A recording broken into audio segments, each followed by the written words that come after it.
यदि कोई स्वयं कहे तब भी उसको बुरा न समझे और उससे कह दे कि इस समय तो तुम उस बुराई को नहीं कर रहे हो जो अपने में आरोप करते हो। यदि तुम सचमुच बुराई को बुराई जानते हो तो उसको न दोहराने का व्रत ले लो। ऐसा करने से बुराई सदा के लिए मिट जाएगी और जो हो चुकी है उसके संस्कार भी मिट जाएंगे तथा उसका जो कुछ परिणाम है वह भी दुख देकर स्वतः मिट जाएगा, क्योंकि दुख से दुष्कृति और की हुई भूल मिट जाती है तथा भूल पुनः उत्पन्न भी नहीं होती। अतः यह स्पष्ट हो जाता है कि यदि अपना तथा दूसरों का भला चाहते हो तो किसी का बुरा मत चाहो, किसी को बुरा मत समझो और न किसी की बुराई सुनो और न करो। जब यह निर्विवाद सिद्ध है कि सर्वांश में सर्वदा कोई बुरा होता नहीं, तो किसी को बुरा मान लेना असत्य नहीं तो क्या है। इस असत्य का साधन युक्त जीवन में कोई स्थान ही नहीं है। इस भयंकर दोष से तो सदा के लिए रहित हो जाना चाहिए। यदि हम अपना कल्याण तथा सुंदर समाज का निर्माण चाहते हैं तो यह अनिवार्य हो जाता है कि हम दूसरों में तथा अपने में बुराई की स्थापना न करें, तभी बुराई से बच सकेंगे। यह नियम है कि प्राणी दूसरों के प्रति जो कुछ करता है वह कई गुना अधिक होकर उसे स्वयं प्राप्त होता है। जैसे एक दाना बोने से कई दाने मिलते हैं, वैसे ही हमारे द्वारा जो कुछ होता है वह कई गुना अधिक होकर हम ही को मिलता है। यह सभी को मान्य है कि अपना सभी भला चाहते हैं और कर्म विज्ञान के सिद्धांत से दूसरों के प्रति की हुई भलाई ही अपने को मिल सकती है। अतः बुराई करने का जीवन में कोई स्थान ही नहीं है। यह नियम है कि बुराई मिटते ही भलाई स्वतः होने लगती है और भलाई होने से अपना भला हो जाता है तथा समाज का हित होता है। बुराई की जाती है और भलाई स्वतः होती है।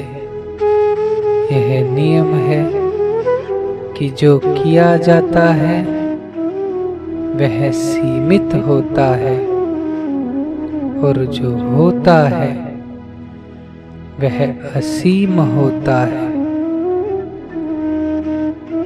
इस दृष्टि से बुराई सीमित और भलाई असीम है, क्योंकि बुराई का जन्म अभिमान से होता है और भलाई निर्भिमानता से होती है।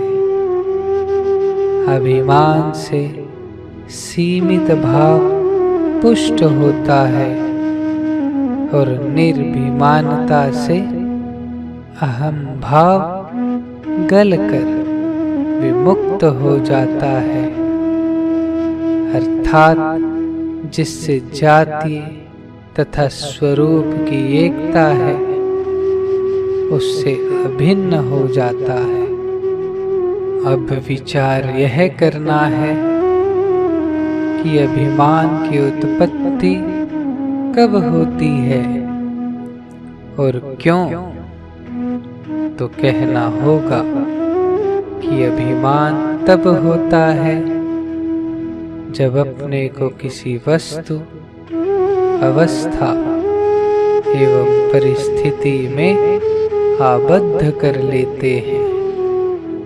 यह नियम है कि वस्तु आदि में आबद्ध होते ही स्वार्थ भाव उत्पन्न होता है। उसके उत्पन्न होते ही अनेक कामनाएं उत्पन्न होती हैं और फिर हम अपने से भिन्न की आवश्यकता अनुभव करने लगते हैं, अर्थात पराधीन हो जाते हैं।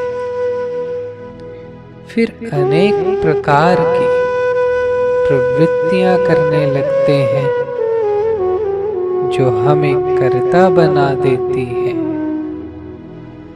कर्ता बनते ही की हुई प्रवृत्तियों के संस्कार दृढ़ होने लगते हैं।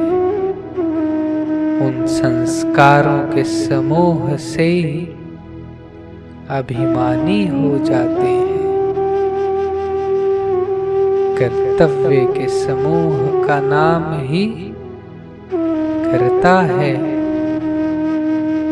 कर्तव्य उसे कहते हैं कि जिसके पालन करने से साधक निर्दोष हो जाए।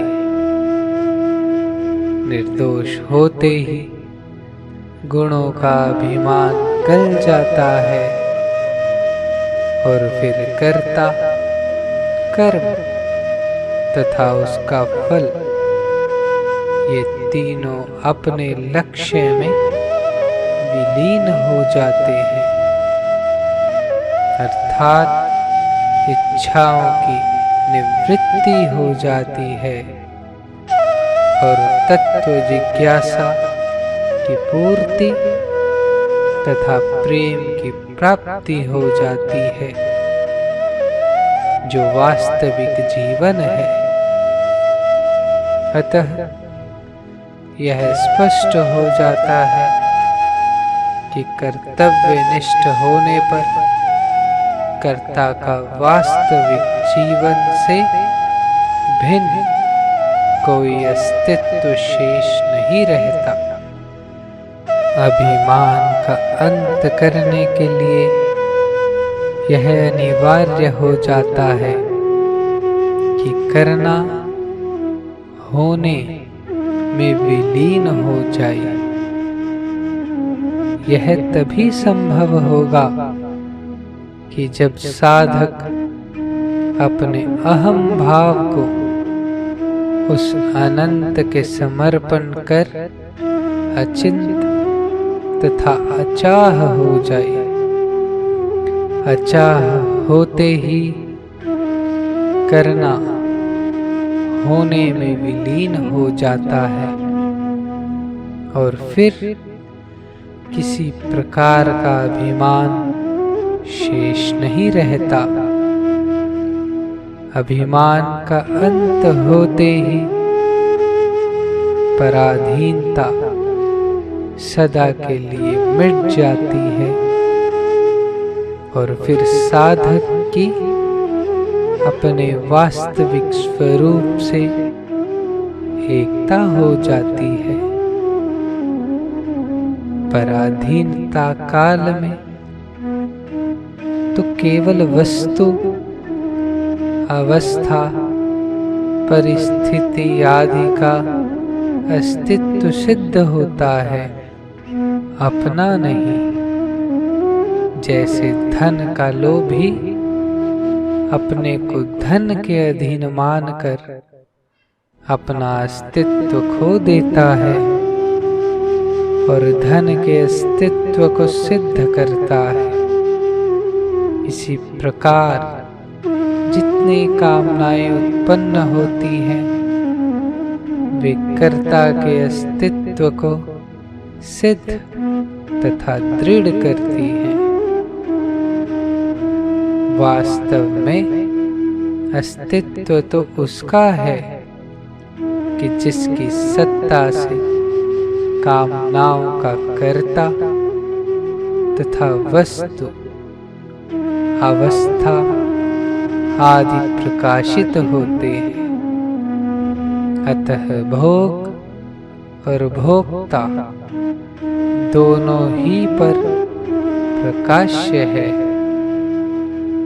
पर प्रकाश्य में सत्ता तो उसी की होती है जिनसे वे प्रकाशित होते हैं। अतः भोग और भोक्ता एक दूसरे को सुरक्षित नहीं रख सकते। इस कारण विवेकी भोग वासनाओं को त्याग भोग और भोक्ता के प्रकाशक से अभिन्न होने के लिए प्रयत्नशील होते हैं। अतः अपना अस्तित्व तभी सुरक्षित होगा जब वासनाओं का अत्यंत अभाव हो। वासनाओं की पूर्ति से किसी का अस्तित्व सुरक्षित नहीं रह सकता। वासनाओं का अंत करने के लिए सबसे प्रथम यह अनिवार्य हो जाता है कि हमारी प्रत्येक प्रवृत्ति दूसरों के हित तथा प्रसन्नता में निहित हो। ऐसा करने से राग निवृत्त हो जाता है और फिर अपनी प्रसन्नता के लिए वस्तु, अवस्था आदि की अपेक्षा नहीं रहती और न फिर किसी दोष की उत्पत्ति होती है। कारण कि सभी दोष राग से उत्पन्न होकर राग ही से पुष्ट होते हैं और दोषों के उत्पत्ति काल में ही गुणों का अभिमान जीवित रहता है।